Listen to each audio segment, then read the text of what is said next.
My job usually isn't all that interesting, and that's the way I like it. I've done my time on the workforce. A lot of people my age are retired by now, but I never really had money to step out of the working world.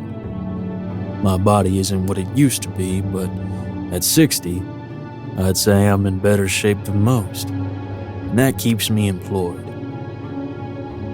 My name is Peter Saunders, and I work for a security company. It's nothing fancy. They give me nighttime gigs guarding places that people don't want other people getting into. Usually, it's abandoned buildings, empty lots, and places that kids might break into so they can smoke pot or draw on the walls, or the squatters might try and call home. You might think that sounds at least a little exciting, but believe me when I say it's not. There are some people I've worked with who have had to deal with break-ins and looters looking to see if anything of value was left behind. Some of them even dealt with people trying to strip the copper from the abandoned buildings. Most of those kinds of people run as soon as they were caught, but I've heard a few horror stories where some of the more determined ones got aggressive. As for me, the most action I've ever had was when I had to chase off a couple of teenagers trying to fuck in an old warehouse. And you know what? I like it that way. I've got no delusions of grandeur. I'm not looking to be a cop. I just want an easy way to keep some money coming in, and my job provides me exactly that. I'll usually just find a place to set up shop, bring my laptop, and watch movies in between patrols. The sounds from the movies alone probably scare off anybody who thinks they can sneak in. And I go around the perimeter every hour or so to make sure nobody's around. As jobs go, I'd say I've got it pretty good. Well, for the most part. Now, if you're going to be alone in an abandoned building all night, you'd best not be someone who scares easily. Me? I'm made of iron. The army saw to that. I don't think there's much on God's green earth that can spook me aside from the voice of old Sergeant Henry, and I'm quite sure that old bastard is dead now. And I'm sure as hell not the sort to jump at shadows. But when something is truly off, that's another matter entirely. And I suspect there was something off with this place I've been watching for the past few weeks, since day one. Now though, well, now I'm good and fucking sure of it. My agency didn't give me any details on just what this place was. There were no special requirements or anything, no weird list of rules, just an address and a 6-month term. That was all I needed. It was well off the beaten path, a good ways north of Winnipeg. Judging by the look of it, it was some sort of office building. Though it was in decent enough shape, I figured the place was abandoned at a glance, if it hadn't been for the lights that were always on the 5th floor. But when I started, I just figured that somebody must have still been working up there, and I was half right. I remember getting my first good look at the place on my first night. It was 5 stories tall and mostly dark, save for the aforementioned light on the top floor. That was a little bit odd to me, but not all that surprising. Every now and then, I'd be assigned to non-abandoned buildings. Honestly, so long as the money was good, I wasn't going to raise any complaints. But right from the get-go, something about this building seemed wrong. Hell, the building itself seemed a little out of place. It had been barely visible off the highway, and it was nowhere near any of the other offices that I knew of. It struck me as odd that someone would build a whole office so far out into the sticks. I wondered if maybe that was why whoever had owned it had ditched the place. I also recall thinking that it was a little weird that there were no other cars in the parking lot. That might have made me dismiss the lights on the top floor as just some sort of fluke if I hadn't later been corrected. I had been given a keycard by my supervisor to let myself inside with, so I got in without any hassle and immediately pegged the empty reception desk as the ideal point to get myself set up. For a building like this, I would have expected some sort of corporate logo in the lobby, but instead, it was blank. There was evidence that some sort of logo had been mounted on the wall above the reception area, but it had clearly been taken down. Come to think of it, I don't think a single piece of evidence indicating just what this place had been was still there. The place felt dead, for all intents and purposes. The first thing that struck me as soon as I walked inside was the smell. It was a really strange odor that hung in the air, kind of like that smell you get right before it rains, although it was accompanied by a sort of burnt smell that came and went. It wasn't bad enough to be unbearable, but it was difficult not to notice. My first order of business, after setting my things down, was to head up to the 5th floor to check out those lights. The elevator came down just fine when I called for it from the lobby, although when I stepped inside, nothing happened. I hit the button for the 5th floor and the doors closed, but I didn't feel the elevator move. The lights didn't flicker. There were no signs that anything was wrong, but after a moment of stillness, I felt just a little bit uneasy. It would have been one hell of a bad first night if I got myself trapped in the elevator, wouldn't it? That uneasy stillness passed quickly, though. Through what I thought had been an emergency phone on the elevator, I could hear a distinct crackle of static, as if someone was waiting on the other line. Then I heard a voice. Who's down there? Name's Peter. I'm with security, I replied. Who's this? This is Diane. The voice replied. I'm with accounting. Sorry, we're a little backlogged. Is there something I can help you with? Accounting? You're the ones up on the 5th floor then. That's right. I apologize. I'm quite busy and my new office won't be ready for some time. I promise I won't be a bother. The voice over the intercom was distorted and had a strange echo to it. The fraying almost hurt my ears to listen to. I chalked it up to the intercom system being shit, although I wondered how the hell Diane from accounting had even known I was in the elevator. That's fine, I suppose. I think you've got a problem with your elevator, though. Doesn't seem to be working. Oh, the access to the 5th floor is for executives only, she said. My receptionist pinged you when you stepped inside. We had yet to move all of our documents out. That's usually done by the day crew. Until then, for security reasons, I can't allow anyone else up here. Maybe I could have challenged that. Looking back, that sounds like the kind of detail my supervisor would have mentioned. But Diane sounded legitimate enough. So, as long as she didn't cause me any trouble, I figured there was no need to cause her any trouble. I see then. Well, I apologize for taking up your time then, ma'am. You have a nice evening. Of course. You as well, sir. With that, Diane was gone. The intercom went dead, and I could still smell that burning ozone smell. It actually seemed just a little bit worse in the elevator. The doors swung open, revealing the lobby, and I stepped back out. The air was a little cleaner out here, and I went to finish setting up shop at the old receptionist desk. I never saw Diane from accounting actually leave at any point during the first night I worked there, nor did I see anyone else coming out of the elevator. Truth be told, I didn't think too much about it until the next morning. The building was isolated enough that nobody was even around to bother me, and I passed my evening playing solitaire between rounds. The lights on the 5th floor were still on when I came in for my second night at the abandoned office.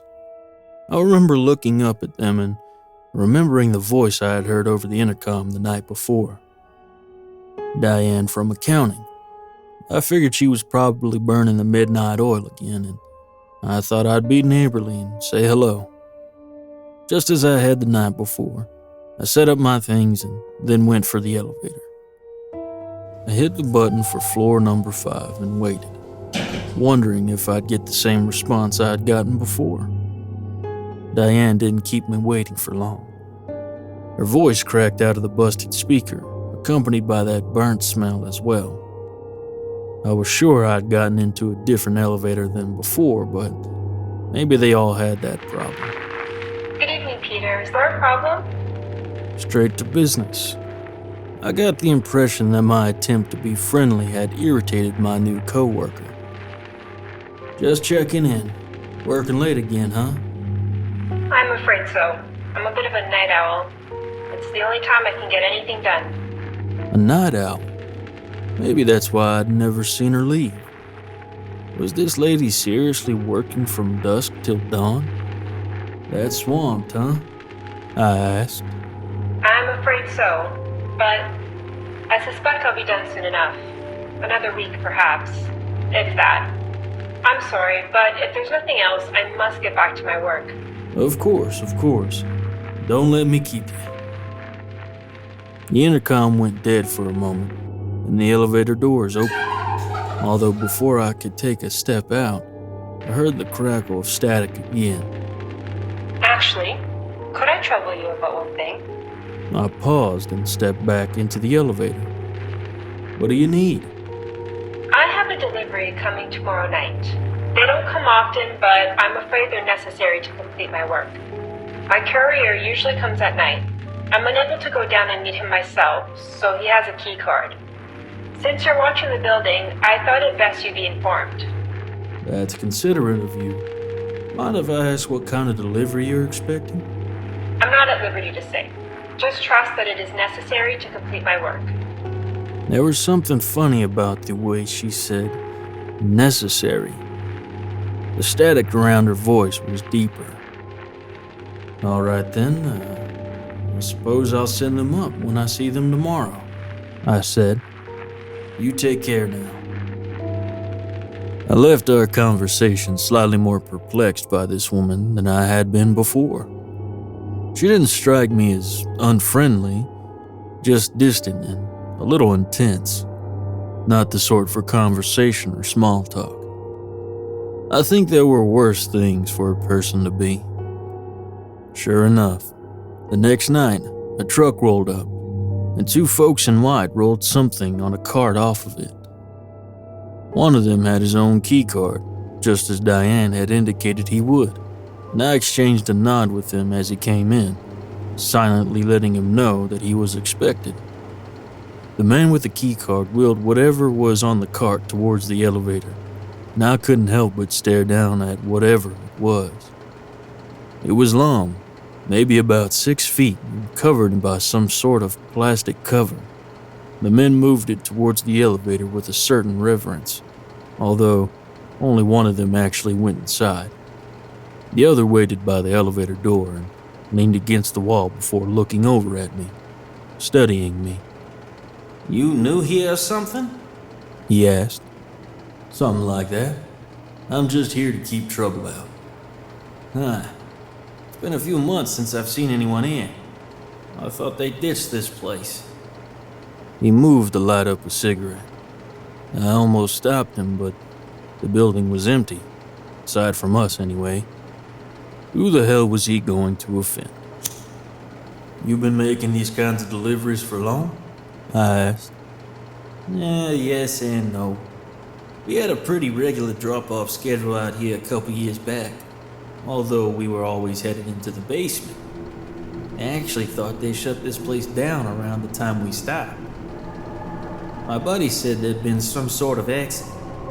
Guess it wasn't that bad if they're still working here, though. We got a call a few months back. Same setup, only now we take them up to the 5th floor.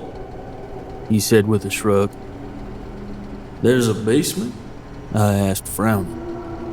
I hadn't seen any way to access it when I'd been in the elevator. Yeah, we used to get in through there. He gestured to a set of elevators on the other side of the lobby. Receptionist had to let us in, though. I don't know if you'd have access. Considering how the desk I commandeered was empty, I doubted I did. Still, my eyes were drawn over towards the elevators the guy had gestured towards. He took a long drag from his cigarette and shook his head. You wouldn't happen to know what was in this building before it got shut down, would you? I asked, mostly to sate my own curiosity. Some sort of medical lab, I think. It's my best guess anyways. Not sure if they closed it down for good or just moved someplace else. Not really my business, I suppose. The elevator door beside the man opened, and his partner stepped out. The card he'd had and whatever had been on it were gone. He nodded at the smoking man before they headed back towards the door. See you when I see you, the smoking man said, and just like that, he was gone. After they left, I poked around the elevators that he gestured to. I couldn't even find a way to open them, though. There was a pad that one might have been able to scan a card on, but the key card I had didn't work. Not sure there was any way I could have gotten down into the basement, even if I wanted to. Maybe that was for the best. I might have gotten into trouble snooping around down there. Still, my curiosity was sparked. I tried the other elevators that I'd used before and tried heading to the second floor. The elevator worked just fine. My mysterious friend upstairs didn't try to stop me, nor did she bother to ask where I was going. The second floor wasn't anything special. The hallways were mostly bare, and the rooms I passed were all empty. Some had clearly once been offices or office spaces. Others, I wasn't so sure. There was one that looked as if it might have once been a boardroom or lunchroom, but I didn't see any furniture or cabinets. The hallways seemed to wind on forever, dead silent and empty. I've said before that I ain't the sort of man who scares easily. I stand by that. But no matter how tough a man is, wandering around completely alone in a place like that is going to make some of the hairs on the back of your neck stand straight up. That burnt ozone smell wasn't so bad up there, at least. Whatever was causing it seemed to mostly be in the elevator shaft. Once I was done with the second floor, I checked out the third and the fourth floors as well.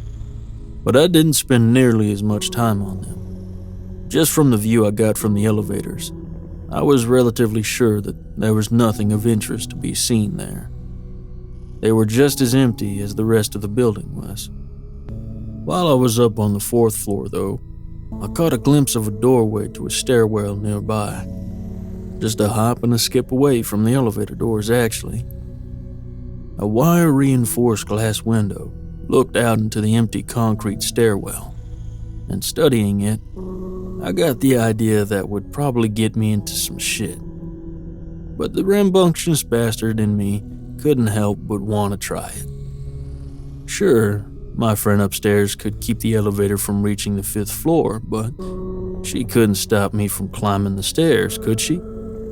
Hell, maybe the stairs would even lead me down into whatever basement there was if I followed them down. I had nothing to lose by checking it out.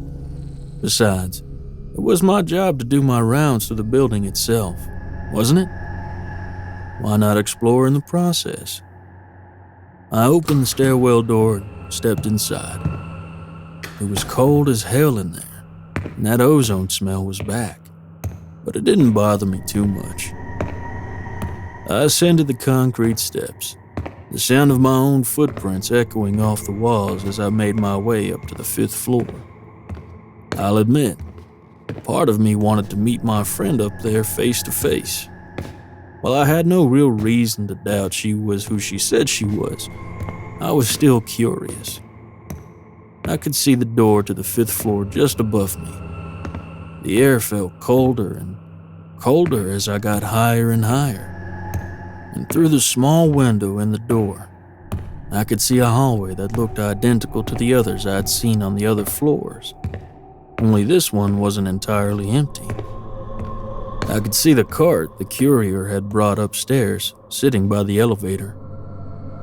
I looked through the glass, watching for some sign of life other than the cart, but I didn't see anything. The lights were on in the hallway, but nobody was really there. That burning ozone smell seemed to be much stronger than it had been downstairs. Oh, man. Maybe the source was up here. I tried the door. The knob wouldn't even turn. The door didn't budge. Somebody had locked it from the other side. I gave it a push, but had no further luck. And then, from the corner of my eye, I saw her. Or at least, I thought I saw her. What the hell? I hadn't seen her enter the hallway, so maybe she'd always been there. Either that or she moved like a fucking cat. I only saw her from the back. A woman in a black coat with shoulder-length pitch black hair.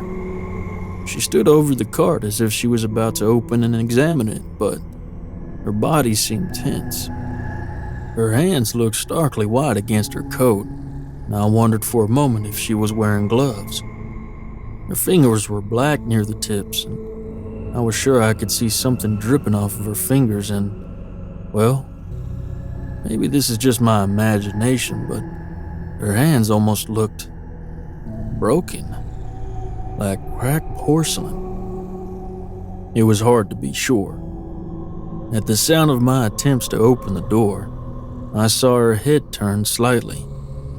I didn't get a good look at her face, but I could see that her skin was pale and white. I blinked, but as soon as I did, she was gone. The cart sat in front of the elevator, as if it hadn't even been touched, and yet I was sure I could see pools of something dark on the surface. I stared through the window for a moment longer, trying to make sense of what I'd seen before turning to head back down the stairs. Usually, the simplest answer is the right one. That was probably Diane I'd seen.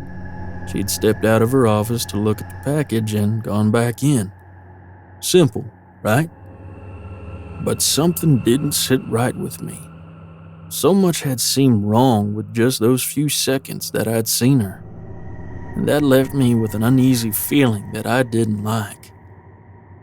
The next day, before I went in, I put a call in to my supervisor.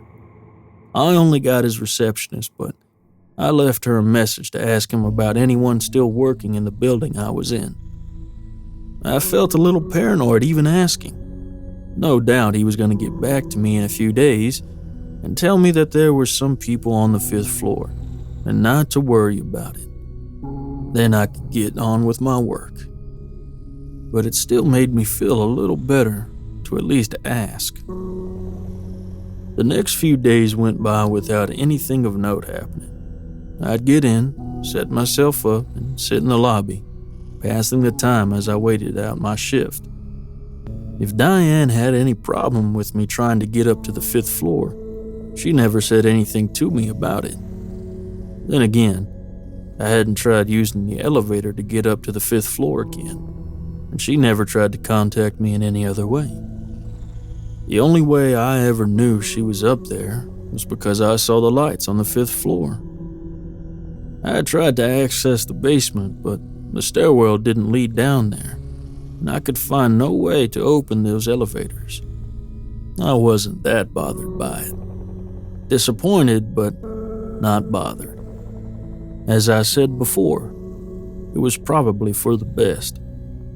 Curiosity can often get one into trouble, and whatever was down there, probably more empty rooms, probably wasn't worth the trouble. About a week after I had first started, the second delivery came.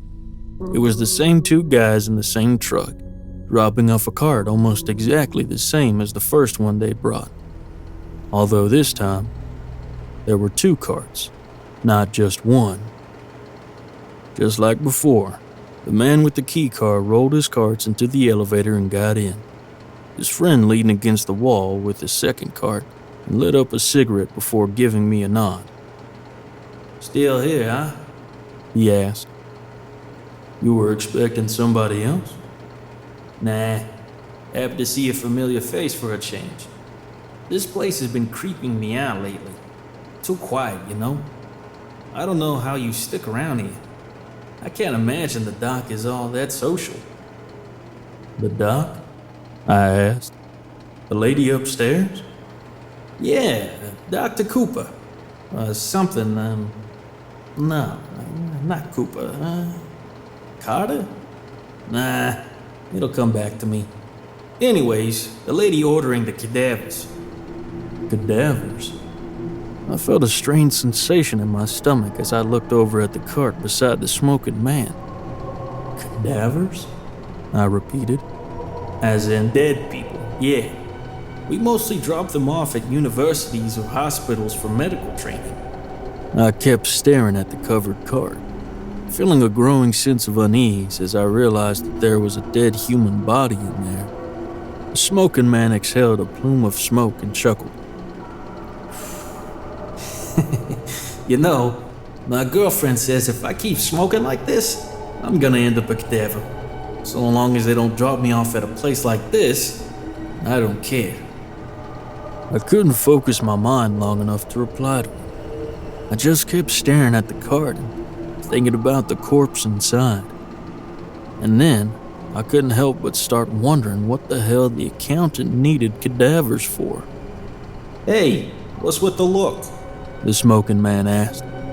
What, you didn't know these were... No, I replied quietly. No, I didn't. Ah, yeah. Guess that is a little creepy then, eh? I don't suppose you got any idea what that woman is using those cadavers for, do you? He shrugged. Not my business, he said, and as he spoke, the elevator doors opened beside him. His associate wheeled the second cart into the elevator and was gone again. I watched it go before looking back towards the smoking man. Do you or your partner ever actually see the doctor? I asked. Maybe it was a dumb question, but it was the one that came to mind. Not recently, no. My partner just leaves the carts by the elevator. I think I met her once or twice a few years back. At least, I think I did. He shrugged again before taking a thoughtful drag on his cigarette. I don't suppose you talk to her much, do you? He asked. Only a few times. I don't think we've ever formally been introduced, I said. Yeah, sounds about right. I get the impression she's, wasn't much of a people person. Another drag on his cigarette. The elevator opened again, and his partner stepped out. He nodded at the smoking man before they both left. See you later, alligator, the smoking man said as they left me alone again. I considered trying to get into the elevator myself and trying to take it up to the 5th floor. Maybe Dr. Diane would think her couriers were still here and let me up. Something told me that she'd know better, though. I didn't try it. It was too late to call my supervisor, and I wasn't sure what I'd even bitch to him about. Hey, boss, the accountant upstairs keeps buying cadavers. Do something about it. I'm not sure there's a way to phrase that doesn't sound completely batshit insane. He still hadn't gotten back to me about Diane being there in the first place, and up until then, I'd sort of figured that no news was good news. Now, I wasn't so sure anymore. Despite my suspicions about the place, I kept going in. I never bothered to try and ask Diane herself about just what she was doing upstairs. I doubted I'd get a straight answer out of her anyways. It had been over a week since I'd last actually spoken to her, and something told me that she wasn't interested in regular social calls. I did consider camping out in the lobby until the early hours of the morning and watching to see when she came down to leave. My shifts were long enough as it was, though, and the commute to the building was already a bitch. Sticking around for 12 to 14 hours to try and catch another glimpse of this woman didn't seem worth it. So, despite my reservations, I kept to my schedule. The nights were quiet enough, despite the strange aura that the place gave off, and aside from the occasional whiff of that burning ozone smell, there wasn't really anything to disturb me. Not until the night that van showed up anyways. It must have been around 1 a.m. when I noticed a black van pulling into the parking lot. Now, I'd only been there about a week and a half at this point, but I hadn't seen a single vehicle in that parking lot aside from the truck that dropped off the cadavers, and this sure as hell wasn't them. I paused the show I was playing on my laptop and got up to stand by the door and investigate. The van had no logos on it, and the people who got out didn't look like they were working for anybody. Most of them looked young and scrawny. The guy who got out of the driver's seat in particular looked malnourished and bony. My first instinct told me that it was a bunch of teenagers looking for a place to party. But these folks seemed a little too old and too scruffy to be teenagers. I watched as one of them threw open the back of the van and took out some sort of toolkit, and as they did, I pushed open the door and stepped out. "Hey," I called. "Excuse me, you're on private property. I'm gonna have to ask you to leave." That bony bastard who'd gotten out of the driver's seat looked over at me with an expression that made it clear he couldn't have given less of a fuck about what I had to say. Getting closer to him, I saw his arms were marked with scabs and scars. He looked like he'd been shooting up for the better half of his life. "Sorry, man. I just stopped for a moment. Don't worry about it. Can you please move your car out of the parking lot? Again, this is private property." The scrawny fuck was getting closer to me, smiling as if nothing was wrong. I should have seen that haymaker coming from a mile away. Maybe 10 years ago I might have. As soon as I was in range, he let loose on me and boxed me so hard my ears were ringing. I could have sworn I heard the ghost of Sergeant Henry calling me a pussy as I hit the ground. That junky bastard kicked me square in the teeth before I could get up, and I tasted blood. My vision blacked out for a moment, but I could hear him yelling to his buddies. "Come on, move your asses, let's go," I heard him say. Jesus, this place is a fucking gold mine. You're not gonna get it all in one night. And get what you can, just move. Christ, Randy, you laid that fucker out. The voices of those people sounded distant. I tried to pick myself up and looked up to see the driver standing over me.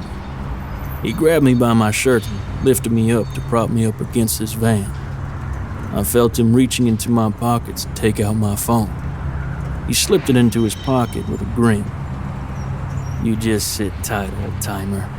We ain't gonna be long," he said cheerfully. I spotted the glint of a knife in his hand.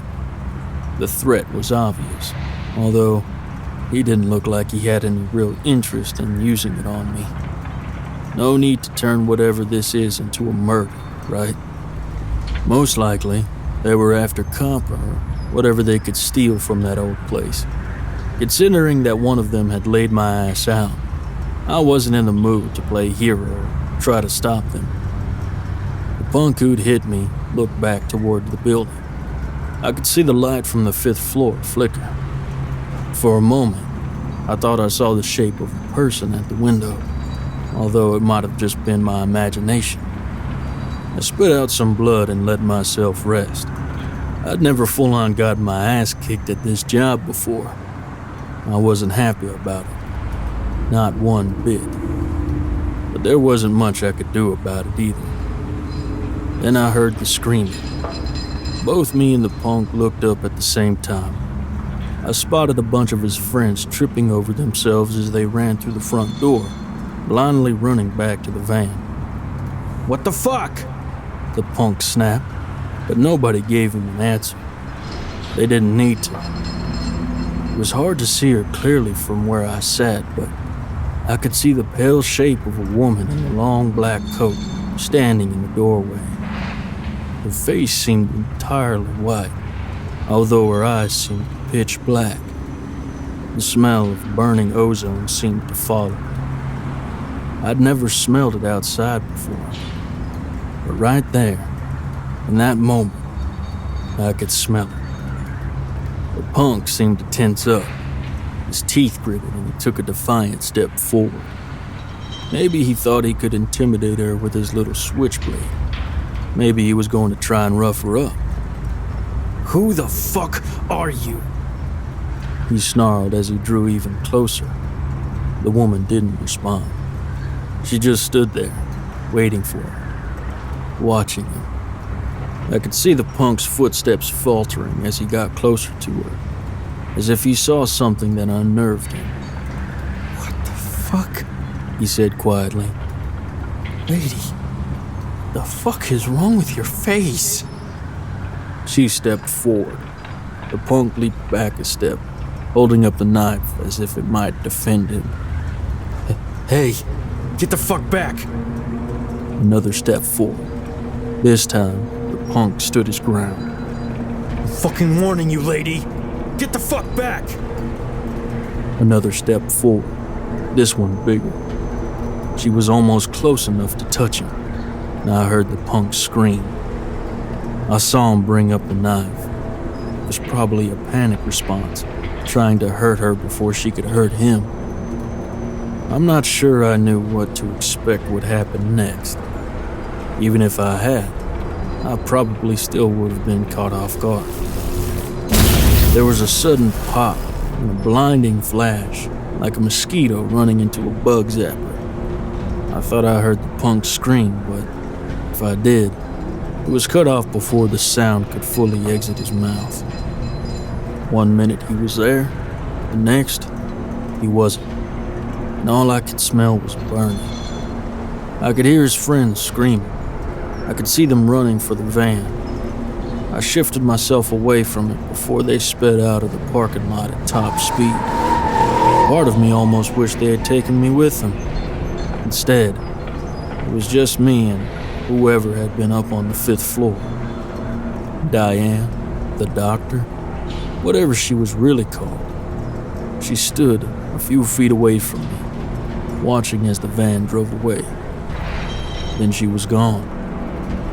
All I needed to do was blink, and the spot where she had been standing was empty again, as if she'd never even been there in the first place.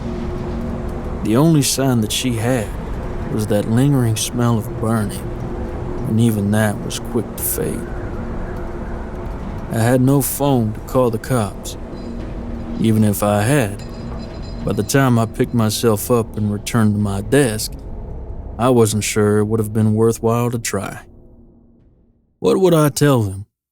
Trying to explain what I'd just seen felt impossible. They would have probably dismissed me as some rambling old man.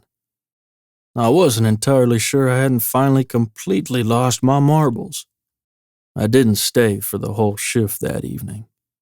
Nobody was going to stop me from leaving, so that's exactly what I fucking did. And I had half a mind the next day to call my supervisor and tell him to get someone else to watch over the place. I didn't, though. No. I woke up the next morning with a shiner, a headache, and no idea what the fuck I'd really seen. But I did know one thing. I'm sure my friend upstairs probably wouldn't have given much of a shit if some thugs had stripped the downstairs for copper. Maybe if they fucked with the wires, she might have had a problem, but I got the feeling that wasn't why she came down. She must have seen me on the ground and shown up to help in her own way. Whatever her deal was, I felt at least I owed her a thank you. That was one of the reasons I came back the next night. if not the main one. Just like I had before, I entered the elevator when I got in. I hit the button for the 5th floor and waited. As expected, the intercom crackled to life. It's good to see you back, Peter. Diane's voice was calm as usual. The static seemed a little better, too. Wouldn't have felt right not to thank you for stepping in last night, I said. Mind if I ask just what the hell you did to that junkie fuck, though? I do, actually. She said. I apologize for that mess last night. It's something I prefer to avoid. No shit, I murmured. Never met an accountant who could do that kind of shit before. But then again, I don't suppose you're really an accountant, are you? There was silence on the other end of the intercom, but the static told me she was still there. No, she finally said.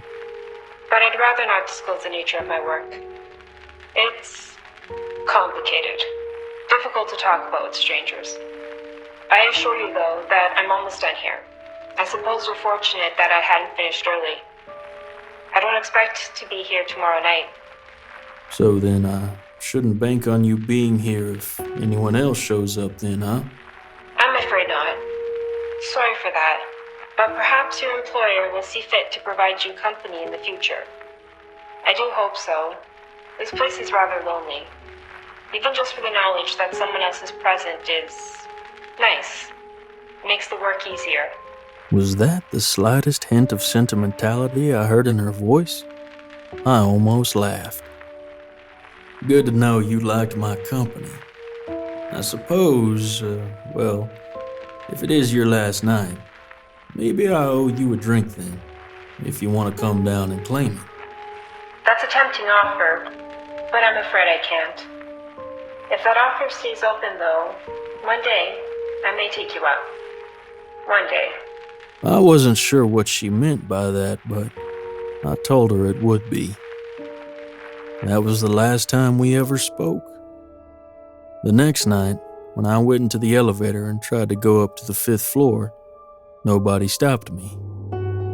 The intercom didn't come alive with the crackle of static. The elevator simply did its job and took me up.